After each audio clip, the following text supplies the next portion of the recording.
Welcome everyone. We'll talk about the software quality engineering in today's video. So basically what we are talking about is the metrics of what we can measure, because whatever we measure, we'll be able to understand how good, bad, or well we are functioning around it. So it develops up around the project managers, it develops around the developer, the programmer, about the quality of their work, and that is what we are talking in terms of projects and product thereof. So, role of a quality assurance engineer: for each element, customer quality attribute sets, you must select the possibly create specific measurement that can be applied and applied repeatedly to develop a process. Then probably you arrive to a conclusion. The result of such measurement can be used to determine progress towards the final attainment of the quality goals per se, and that is what we are looking as a quality assurances engineer. The metrics. Now, what are we talking about? We are talking about measurement which probably, when combined together, gives some result, and that is what is referred as metric. Some kind of understanding as to how good, bad, or ugly that we are performing. So we have to have a checklist and a appraisals method of activities to ensure that the health of the progress has been maintained out there. The types of software metrics. Now, there are basically five types of it. One is a process metrics, then comes the product metrics, project metrics, software quality metrics, and probably work in progress and the finished product quality metrics. So, what is process metrics? Can be used to improve software development, the maintenance thereof. For example, we need to understand the pattern of defect removal, response rate of fixed process, effectiveness of the defect removal process altogether. The product metrics describes the characteristics of the product, such as its size, its complexity, its performance. What about the project metrics? Describes the characteristic of not the product but the project, its execution, such as the number of software developers are required, staffing pattern over the initial phase of the software development project towards the end and the maturation stage. Over the life cycle of the project, cost and schedule thereof, software quality metrics and the metrics that deal with the quality assurances all together. And that is what we are all trying to go around it, and definitely in work in progress and the end product quality. Software quality engineering. The essence of software quality engineering is to investigate the relationship among in process metrics and project characteristics. That is what we should be looking forward to. Based on the findings, to engineers improve in both process and product quality. In customer orientation, the software SQA, software quality engineering or assurances, the quality attribute set drives the metrics and selection and development process thereby. Let us understand the process metrics thereby. What is DAR? Is defect arrival rates, the number of defects that comes out of your software. You know, every time you're producing a software, there would be certain defects, certain number of software would be defective in process. Now, total number along with the delta number, that is the defect that goes around it. It's the number of defects found during testing, measured at a regular interval over a span of time, if I may say so. So rather than a single value, a set of values associated with the metrics. When plotted, remember that when plotted, that the graph is writing, there's a positive rate of defect arrival rate. When it is flat, it indicates there are no changes at all. And when it is going down, probably your software quality is improving. One, or the testing rate might be um, waning down. The testing rates, the testing procedure is faulty perhaps. So interpretation of DAR can be difficult. A negative defect arrival rate may indicate an improvement in product. Definitely, as I said, to validate this interpretation, one must remove other possibilities, other factors altogether. Declining test effectiveness. Now, test may be needed to design to improve the effectiveness of the test.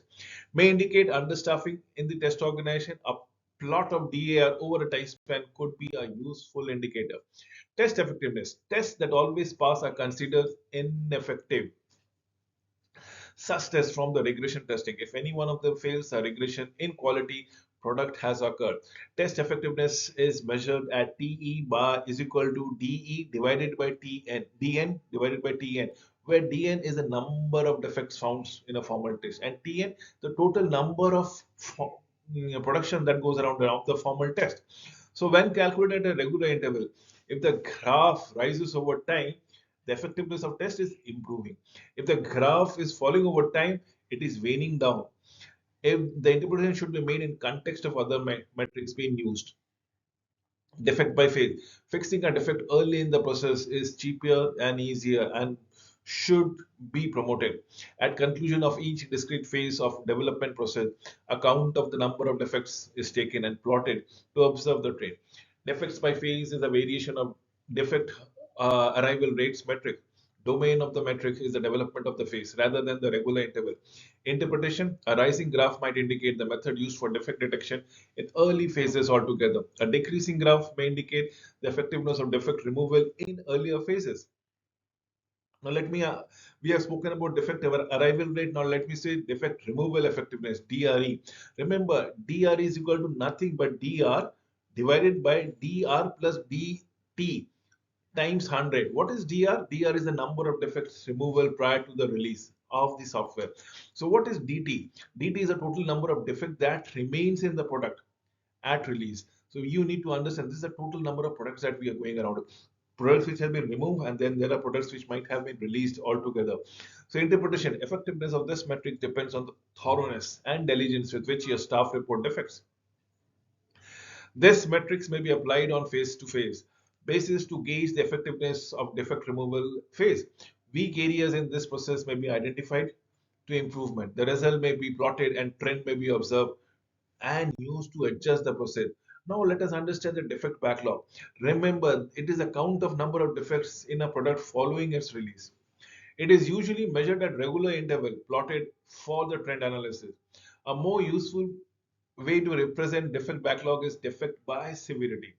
A month after the release of your product, let's say 2 severity, 1 defect, 8 severity, 2 defect, 24 severity, 3 defect, 90 severity, 4 defect. Based on this information, the project managers may decide to shift the resources to resolve the severity of the 1 or 2 defects.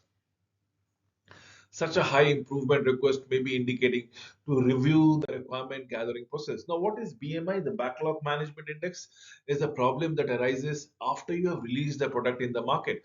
New problems arrive at that impact, the net result of your team efforts to reduce the backlog. Remember, if the number of new product has been closed faster than the number of new defects been arriving, the team is winning. Otherwise, it is losing. So BMI is equal to DC by DN. DC is the number of defect closed during certain point of time, divided by number of defect arriving at that point of time, the same point of time. Remember, interpretation: if BMI is greater than 1, your team is gaining ground. Otherwise, it is losing.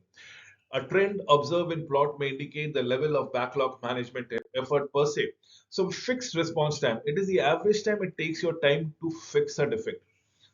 That's the average time we are talking about it. It may be elapsed time between the discovery of the defect and the development of the verified, probably unverified fix. A better metrics could be fixed response time by the severity of the defect. A percentage of time fixed defect is used as a fixed responsiveness measure, and high value indicates the customer satisfaction. Now let me allow me to discuss the percent delinquent fixes. FX is a delinquent if it exceeds your fixed response criteria. What are we talking about? PDF? Remember, PDF is not the Acrobat one. It's the percent delinquent fixes. That is FD by FN times 100. What is FD? The number of delinquent fixed. And what is the number? FN is the number of non-delinquent fixes altogether. This to be multiplied by 100. The metric is also better by severity sin. So what is we talking about it?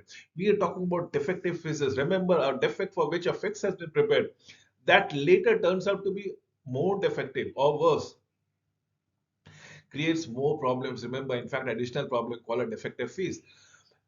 The count of defective fix is the metric. The new defective defects introduced by the defective phase must be tracked.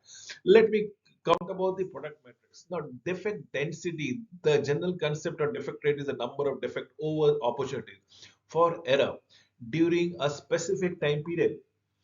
The defect density is used to measure the number of defects discovered per some unit of product size, as the case might be. If a product has a large number of defects, during the formal testing, customers will discover similar large number of defects while using the product, and it converse is true as well.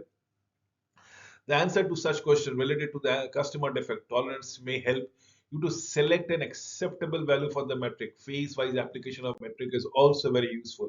Now let me give you the defect by severity. It is a simple count of unresolved defects by severity, usually measured at a much regular intervals and plotted to see any trend, showing progress towards the acceptable value of each severity. Perhaps movement against these values may indicate that the project at risk of failing to satisfy the conditions of the metric thereby. So mean time failure between failures is what we are talking about. The MTMBF, the mean time between failure metric, is simple average of elapsed time between failures and that occurred during the test. This metric is defined as a term of the type of testing performed during measurement period. For example, moderate stress testing, heavy stress testing, and minimum ship criteria. Let me talk about the CRP or CPR, if I may say so, customer reported problem or customer problem reported. The simple count of a no duplicate problems reported by customers over some time interval. When measured at a regular interval and plotted, trend is identified, would be required the investigation for the cause behind the trend. If there's an increase in CPR, customer problem reported, identified, and correlation or a cause effect analysis indicate that there is a proper relationship between the CPR and the number of end user using the product. It may indicate the product has serious capability. So what we are talking about, well, let's say for 10 customer there are one defect, for 12 customer one defect, 20 customer two defect, 25 customer three defects, 30 customer three defects. Now what are we looking for? Every additional of 10 customer there is one defect that's coming up. So it will state to the company that there is certain defect with their testing procedures or the software that goes around it. A profiling implementation may help to determine the usage of patron and the end used. Remember, if the same example, 10 customers, one defect, 30 customer, one defect, 40 customer, two defect, 90 customers, two defect, there are no correlation per se. So we are talking about customer satisfaction. Remember, the customer satisfaction metrics is typically measured through feedback, through survey. Questions are designed to be answered from typically 1 to 5, 1 being the least effective, 5 being the most effective. Questions should be designed to assess both the respondents and the subjective and the objective perception altogether. Beyond metrics, does a metric bucket suffices for a quality attribute set? You need to answer it. We might have to create or alter certain metric. Usability studies are conducted by independent labs that invite groups of end users to their test facility to evaluate the usability of the product. Checklists are an effective means by which to determine whether a product possesses a very specific non-measurable attributes or attributable element. Let me talk about the process for metric definition. The attributes of quality attribution sets are considered one by one, one by one. The attribute statement is divided by the into the individual attribute elements. For each element, one has to see is the element measurable or not. If not, one has to choose between various non-measurable quality assurance options. If yes, look into the metric buckets. That if any metric can be used to measure and said attributes, element, and features. If no measure is available, one has to define new metric per se. Remember, sometimes some metrics being used may suffice for the attributes element in question, and now new metrics may be required. So ease of use. Software customer prefers to purchase software products that don't require them to read through manuals or use the online help facility.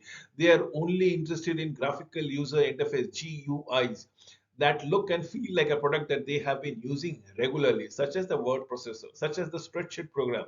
These programs have what they call intuitive user interface, which is another way of saying that they can learn the product by playing it with it for a short period of time without consuming the manual or consulting it. They also prefer the products with that have GUIs, graphic user interface, that is sparsely populated with buttons and pop-up or pull-down menus, leaving a large work area in which they can create their frequent masterpieces. So metric for use. The attribute element one is not measurable, therefore usability study is not applicable. Specific question may be designed for the users in the study groups. Metrics, the number of buttons on the interface. Other commonly used application may be used to determine the acceptable threshold. To software customers, defects such as typos in messages, strings, and help text, as well as minor disparities between documented and actual behavior or functions will be tolerated within the until the release On the other hand, they will not tolerate that alter or destroy their work in progress or that adversely affect their productivity. Such defects will likely drive them to abandon the products in favor of products that may be less robust but are reliable. They consider defects such as general exception, hangs, data corruption, and long delay between the operations to be intolerable. Remember, metrics are number of defects by severity. Allow me to wind up this video by the last point. Software customer sees themselves as highly productive people. Remember, this is a notion that people actually believe so, who prefer to work on several things at once. They often start several applications on their workstation, simultaneously jumping from one to another. Many software customers have had this experience where they've noticed that when they jump from their word processor to that particular desktop publishing system, they have to wait several minutes for the view to redraw. The desktop publishing system developer decides to optimize memory, switch from application to application while using their product. Consequently, view redrawing would be infrequent. To save memory, they decide to save the current view on the disk, retrieving it whenever they required to perform a redraw. This design decision saved a large amount of memory but sacrificed the redrawing performances. Though some user might appreciate the designer's effort to decrease the memory usage, software customer view the resulting into poor performance of view redrawing as a major defect since it severely impacted their productivity. No metrics, remember this is what I want to do wind up. No metrics may be required as other metrics, number of defects by severity as now. With this, I come to an end of this video. Thank you for watching it.